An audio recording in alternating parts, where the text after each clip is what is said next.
Olá, amigos e irmãos inscritos do canal Segredos Subliminares.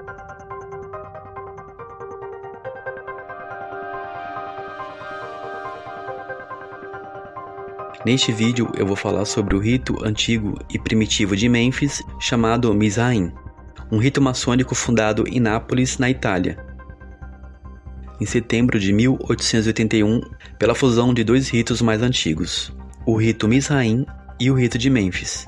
Embora fundados em 1881, seus antecessores têm origem no século XVIII. Outras fontes apontam que o rito de Mênfis surgiu em Montambay em 1815, por francos maçons que em 1799 haviam participado com Napoleão Bonaparte da missão do Egito. A esses dois ritos foram adicionados os graus iniciáticos, que vieram de obediências esotéricas do século XVIII, do rito primitivo e do rito dos Filadelfos, entre outros. O sistema, às vezes conhecido como maçonaria egípcia, é devido à invocação do simbolismo esotérico e hermético, derivado de referências do Antigo Egito e do seu sistema de graus. O rito é conhecido pelo seu alto número de graus em seu sistema. Tem 99 graus, embora algumas variações modernas do francês pratiquem apenas 33 graus. Mênfis Mizraim foi governado internacionalmente por um grande hierofante em 1881. O primeiro deles foi Giuseppe Garibaldi, o famoso líder militar que foi também grão-mestre do Grande Oriente da Itália. Após a sua morte, houve partidarismo dentro da organização, que finalmente o maçom inglês John Yucker emergiu como grande hierofante em 1902. Ele foi sucedido por Theodore Hughes em 1913. E após a sua morte em 1923, não havia mais uma liderança internacional. O rito de Mênfis Mizraim não é reconhecido como uma organização maçônica legítima, e é considerado irregular pela maioria dos órgãos maçônicos regulares. É geralmente considerado clandestino por organizações maçônicas dentro da estrutura da Grande Loja Unida da Inglaterra. O rito, sendo afiliado em geral à maçonaria continental, geralmente não está em conformidade com algumas das tradições maçônicas regular, mais notavelmente na aceitação de homens e mulheres por algumas organizações que trabalham o rito. Em 1738 pode-se encontrar vestígios desse rito, repleto de referências alquímicas, ocultas e egípcias, com uma estrutura de 90 graus.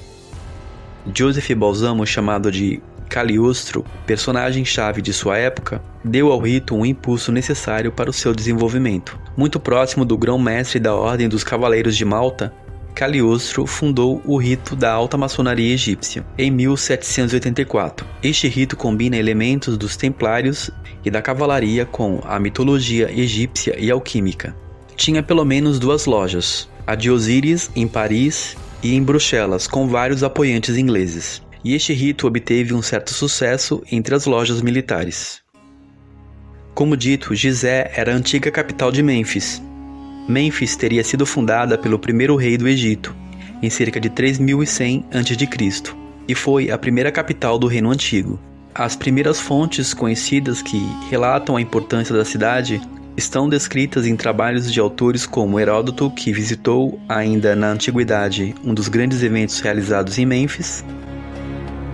Um dos grandes eventos realizados em Mênfis, na antiguidade, era marcada pela legitimação do poder faraônico e a cerimônia de coroação do rei e o festival de Heb-Sed, também conhecido como Jubileu. O deus Ptah era conhecido como o deus que havia criado o espírito dos outros deuses, o mundo e as suas criaturas, assim como a teologia de Mênfis e a própria cidade de Mênfis. Portanto, esse deus é muito importante neste rito maçônico. Ele era denominado Colina Primordial, por essa razão que foi-lhe dado o nome de Ptah, que significa Criador, e ele foi considerado como o deus de Mênfis, o patrono dos artífices que criam objetos e inspirava a proteger os que trabalhavam no metal. Por essa razão nós vemos também aqui uma associação com Tubal-Caim. Tubal-Caim é o personagem bíblico do Antigo Testamento, mencionado no livro de Gênesis como um dos filhos de Lameque e de Zilá, fazendo parte da descendência de Caim, que foi irmão de Naamá, Jubal e Jabal.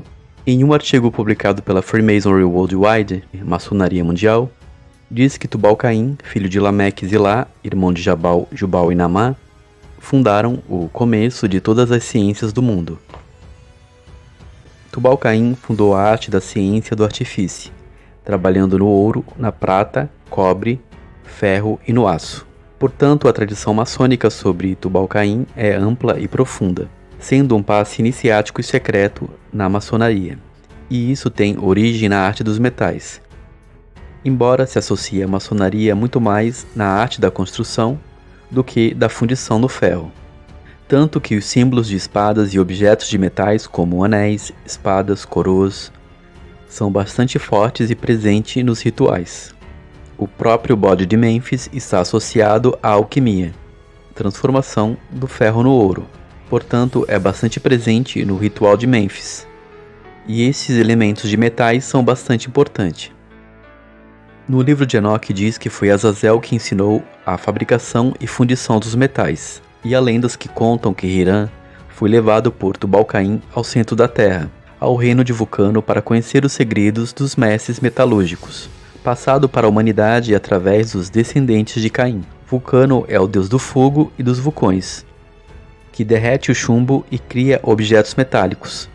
Ele está também associado a Hefesto. Hefesto era o deus grego dos ferreiros, metalurgia, fogo e vulcões. Conta-se também na mitologia que foi no reino de Vulcano que foi forjada a caixa de Pandora, que é uma das luas de Saturno. Assim, o fogo sexual é uma alusão à prática da alquimia também, através da serpente Kundalini. Na mitologia, Vulcano era casado com Vênus, deusa da beleza e do amor, e ela o traía com Marte, o deus da guerra. Tubal-Caim é associado à sentinela Azazel, que ensinou as ciências para trabalhar no aço, no ferro e na forja de fogo, fazer espadas, escudos e armaduras, e assim incitar o início das guerras. Certamente Caim já havia conhecido essa ciência, pois, segundo as investigações mais profundas, Caim não matou o seu irmão com uma pedra, e sim com a parte de ferro da sua foice de trabalhar na terra. Obviamente que não poderia haver agricultura sem o ferro, e certamente já existiam facas, espadas e objetos para arar e carpir a terra. É por isso que Caim é também o símbolo para Refã, Saturno ou Moloque, o primeiro a servi-lo e oferecer sacrifícios a ele. A cerimônia de coroação era realizada no templo de Ptah, e cada detalhe deste ritual simbolizava o renascimento do faraó, que ao ser coroado se transformava em um ser divino. Ptah era considerado pela cidade de Mênfis como sendo o deus demiurgo, responsável pela criação do mundo. Portanto, o culto de Mênfis está centralizado em todas essas simbologias relacionadas a Ptah, o deus artifício considerado o demiurgo da criação. Um grande shalom a todos, um forte abraço e até mais.